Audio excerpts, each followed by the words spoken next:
nos gusta mucho, que es pelearnos al aire, pero bueno, discutir a veces con personas que esquivan la discusión, como Fernando Iglesias, que ayer nos plantó al aire señalando que no le habíamos interrumpido a un entrevistado cuando hizo una comparación. Después puede ser discutible o no. El doctor Ubeira habló sobre los métodos que tuvo el macrismo para detener a opositores e hizo una comparación. Puede haber sido exagerada, puede haber sido poco feliz, pero nosotros lo único que hicimos fue permitirle que la expresara.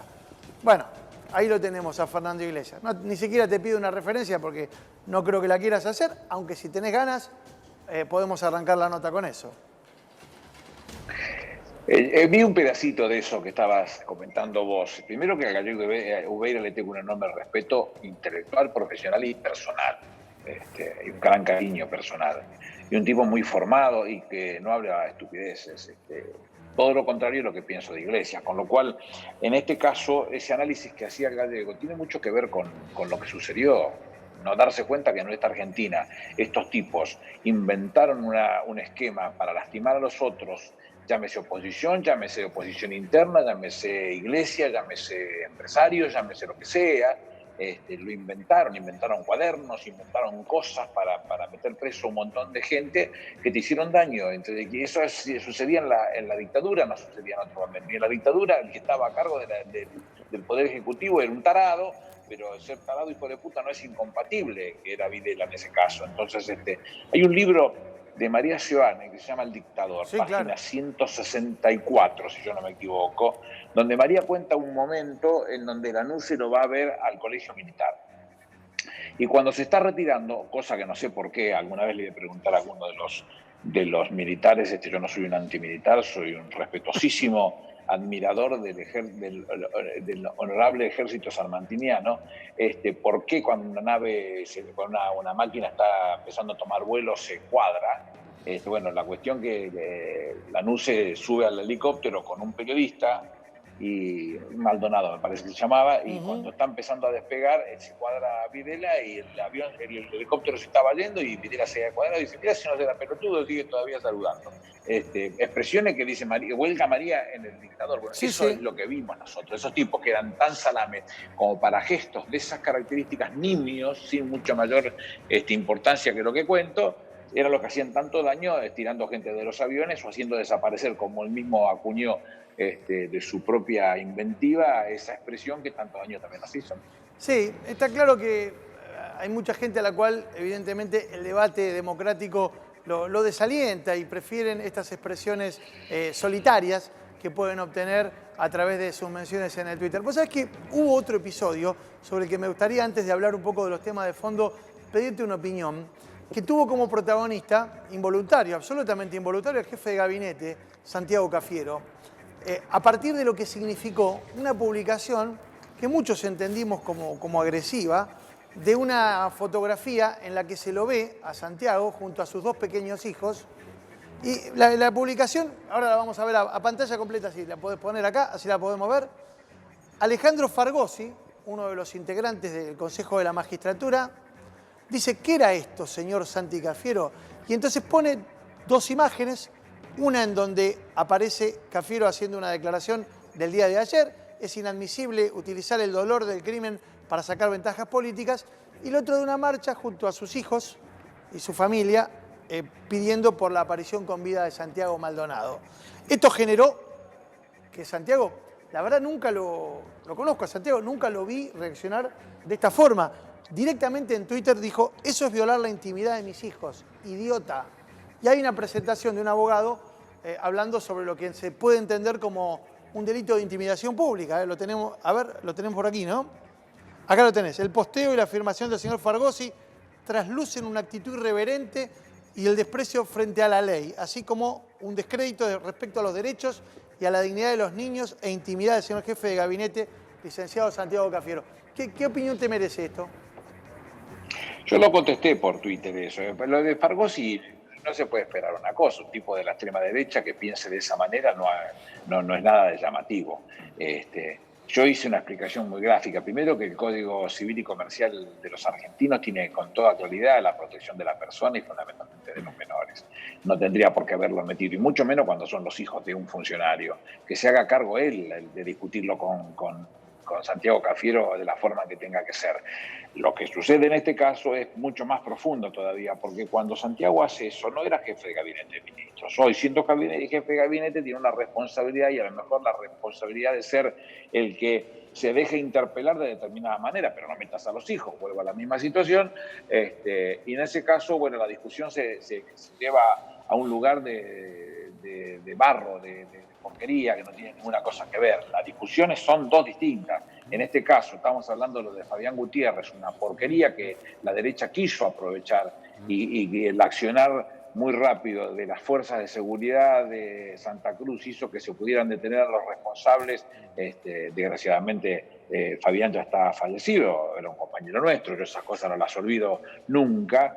Y por otro lado estamos hablando de alguien a quien la ministra de Seguridad del Mamerto de Macri, más su jefe de gabinete, más alguno de la cúpula de la gendarmería de entonces, porque no es esta gendarmería recobró la sensatez y las responsabilidades, no tengo ninguna duda, y no le echemos nunca la culpa a la tropa, porque la tropa recibe órdenes y cumple.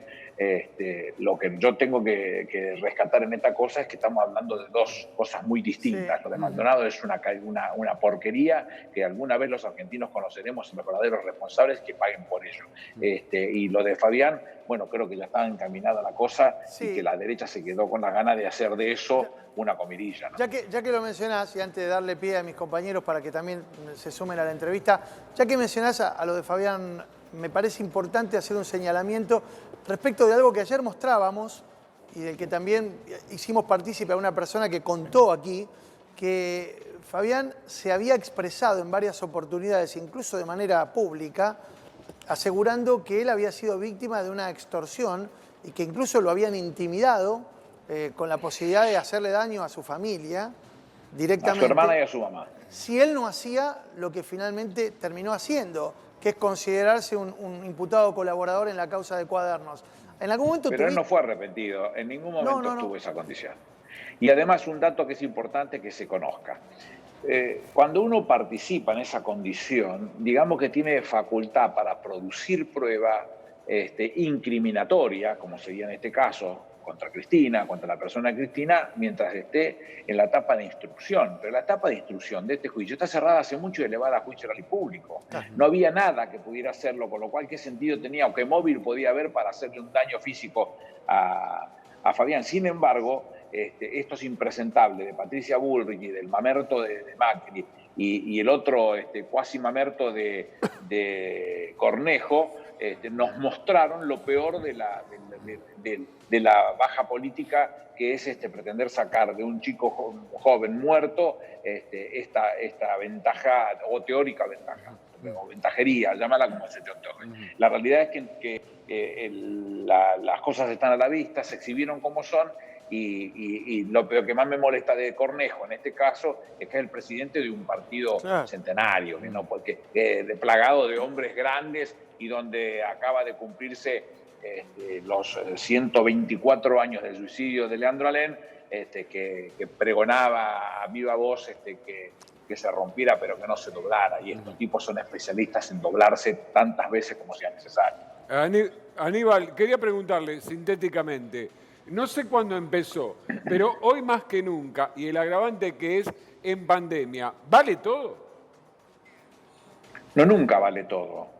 Nunca vale todo, porque debatir podemos debatir de la forma que quieran.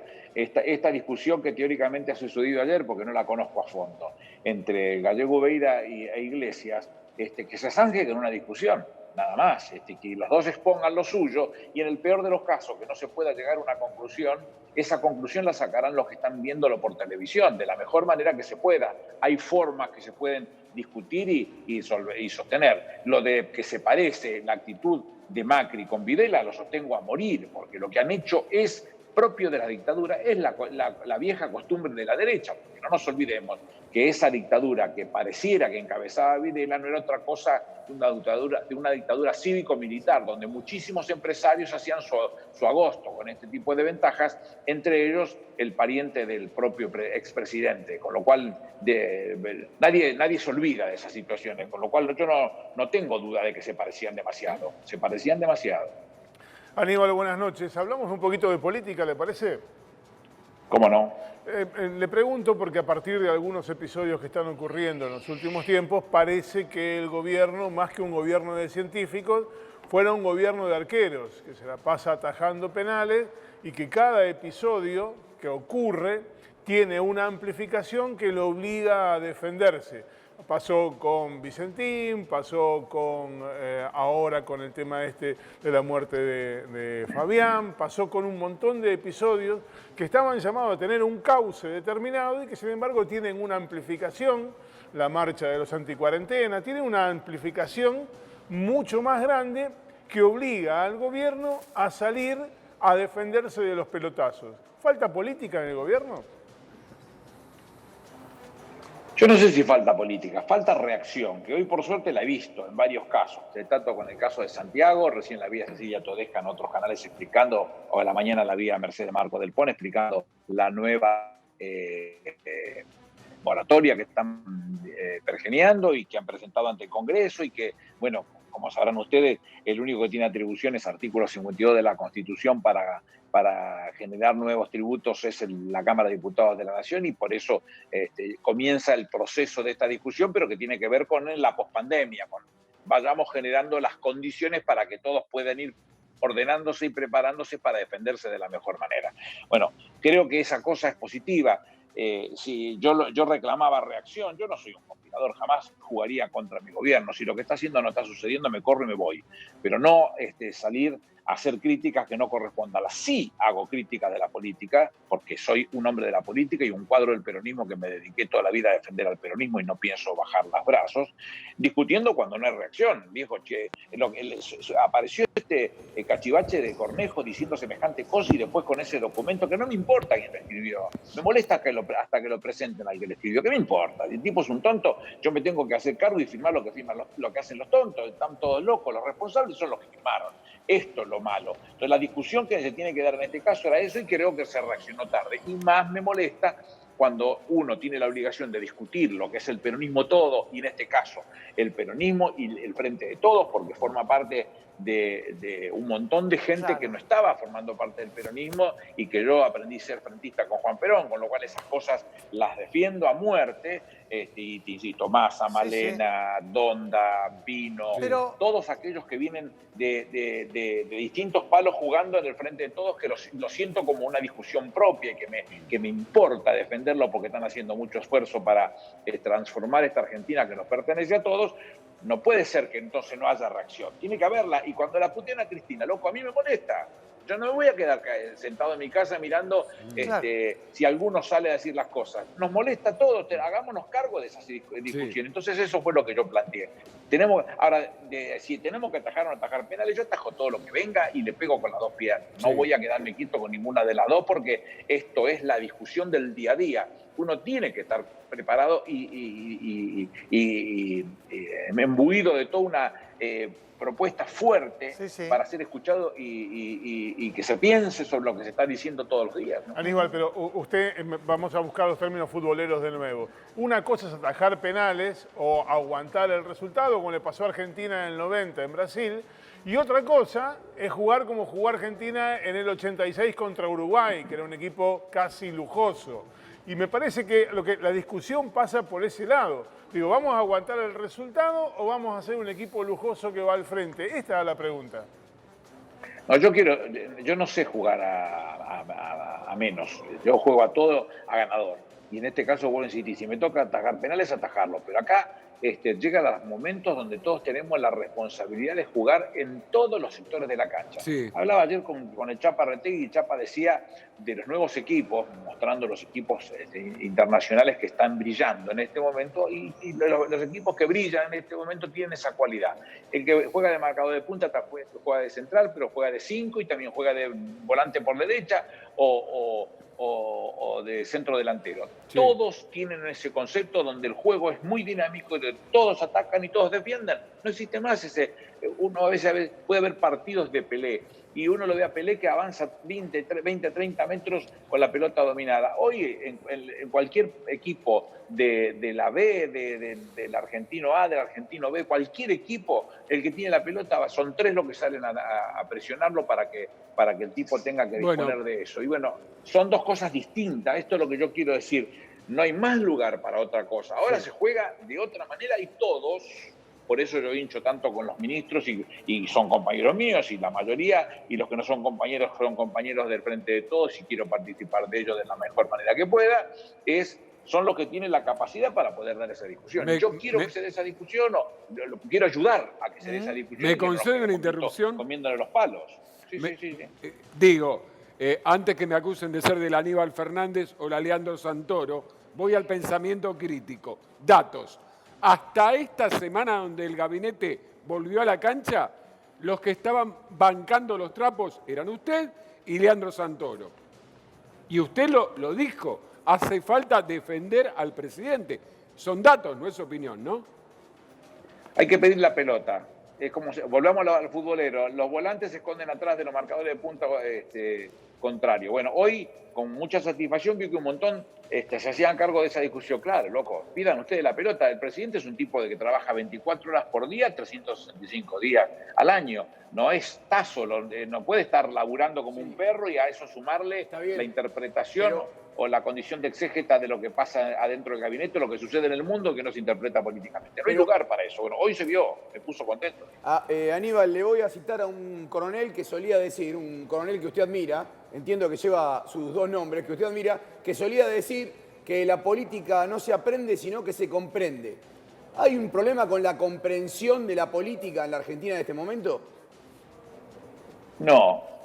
Yo insisto que cuando se llega a determinados niveles hay que hacerse cargo de lo que se llega y de la responsabilidad que uno tiene. Seguramente el presidente tiene mucho por decir y por marcar la cancha, pero en la marca a trazo grueso, el resto lo tiene que poner uno. Bueno, esa enjundia la que uno se está reclamando todos los días y yo creo que es importante que se dé para que descargue el presidente y se sienta que hay mucho más juego y muchas más cosas por hacer. Yo lo de Leandro y lo que decías de Leandro y de mí, agradezco el comentario, pero yo he hablado tengo mucho cariño personal por Leandro y hablamos mucho de estas cosas y los dos que tenemos esas características muy parecidas en eso, yo soy mucho más viejo que él, pero tenemos características parecidas, no le sacamos el culo a la jeringa, nosotros queremos dar la discusión porque es la manera de encarar y de esclarecer lo mucho que está haciendo este gobierno por salvar a este país de la catástrofe donde le cuesta una merda. Sí, ¿qué querías, Luis? No, que quería remarcar esto, que inclusive alguien muy parecido a Aníbal Fernández dijo, se está dejando al presidente expuesto en escenarios periodísticos donde le van a tirar con todos los misiles. Esto pasó. Bueno, pero la realidad es que el presidente, si hay una masa crítica importante y los que van al juego son muchos, él puede descansar en esa discusión y solamente hacerse cargo de lo que puntualmente le interesa que se remarque, que es lo más importante que creo que podemos sacar nosotros. Sí, no, está bien, yo no me quiero poner técnico, usted es un experto, Aníbal, pero eso es una lógica del hiperpresidencialismo. En la Argentina ha ocurrido siempre. En la reforma del 94 armaron la jefatura de gabinete para que fuera una especie de colchón, digamos, del presidente, para que tuviera alguna libertad que actualmente Alberto no tiene, y sin embargo nunca funcionó. ¿No es momento ya de empezar a pensar la política de otro lugar? Quiero decirle, ¿no habría que empezar a pensar a la jefatura de gabinete como un primer ministro? Yo no creo en eso, ni cuando lo hicieron en el 94 ni en la actualidad. Se pensó de esa manera, se suponía que se podía concebir esa facultad de que se le otorgaban a un ministro coordinador o jefe de gabinete de ministro, como se llame, con los artículos 100 y 101 de la Constitución, transformándolo en un primus inter pares. La realidad es que creo que nunca fue un primus inter pares, sí con responsabilidades distintas. El viejo concepto de Néstor de que éramos tipos comunes con responsabilidades diferentes. Bueno, el jefe de gabinete tenía un poco más de responsabilidades diferentes. Pero no más que eso. Yo no creo que el poder presidencial se tenga que limar o licuar en beneficio de un tercero para mejorar sus posiciones. Eso lo hace el presidente como él quiere. Si quiere más, quiere menos, él es el que juega con los hilos y me parece que Alberto en eso conoce muy bien el paño como para saber lo que quiere, lo que puede llevar a la práctica. Te llevo a un territorio que conoces muy bien, que es el conurbano. Ayer un intendente del conurbano, justamente de José Cepaz, Mario Illi, hizo una referencia comparativa con el escenario que se está viviendo hoy en esos territorios y el 2001, de lo que fue la crisis del 2001. ¿Vos cómo ves la situación social que se vive, producto, uno imagina, de la pandemia, pero también de la herencia desde el punto de vista económico que recibió el gobierno de Alberto Fernández? Es mala la situación, es mala, nadie puede negarla. Pero es mala la situación del país, es mala la situación del mundo, donde uno tiene que mirar cómo comienza este tema y que comienza en Wuhan y que parecería que para llegar de Wuhan había que tomarse 3 años, 4 barcos y 3 aviones, y la realidad es que en 30 minutos desde Wuhan a la Argentina podés estar. Y ese bicho no se traslada solo, lo llevan los humanos. Y los humanos, cuando se dieron cuenta de lo que estaba sucediendo ya era tarde, porque en la mayoría de las ciudades cosmopolitas, como Madrid, como Roma, como París, como Berlín, como Londres, Nueva York o tantos otros lugares, fueron impactando de la peor manera porque esas ciudades ya cuando se dieron cuenta ya tenían el problema dentro. Y esa situación que los argentinos podemos llamarnos bendecidos, porque nos tocó contar con el diario del lunes nos permitió a nosotros ver los errores que cometían los otros países para intentar resolver en nuestro propio país las cosas de la mejor manera. No es una casualidad que estemos hablando de un Brasil con cerca de 300 muertos por millón y de Estados Unidos con 400 muertos por millón, una Argentina que está rondando los 35. No es una diferencia que no se aprecie precisamente porque son políticas inteligentes de un presidente que se lo cargó al hombro. Y autoridades de jurisdicciones, como el caso del gobernador de la provincia de Buenos Aires, el jefe de la Ciudad Autónoma de Buenos Aires, que se han dado cuenta de la necesidad de sentarse a la misma mesa, tratar de conciliar de la mejor manera las buenas propuestas y encontrarle una alternativa que lo resuelva. Presten atención, que nosotros nos encontramos con algo desagradable que yo critiqué mucho, que es el tema de la Villa 31, o el barrio 31, como lo quieran llamar, pero la situación con el detectar se regularizó en cabeza del gobierno nacional bastante rápido. Y ahora, hoy ese tipo de dolor de cabeza ya no los tenemos, tenemos que estar de la forma que se presentó, ¿no? Sí. Tenemos que mirarlo con mucho detenimiento para ver que en todos los lugares es posible de tener ese tipo de complicaciones, sobre todo cuando hay tanta gente que vive cerca.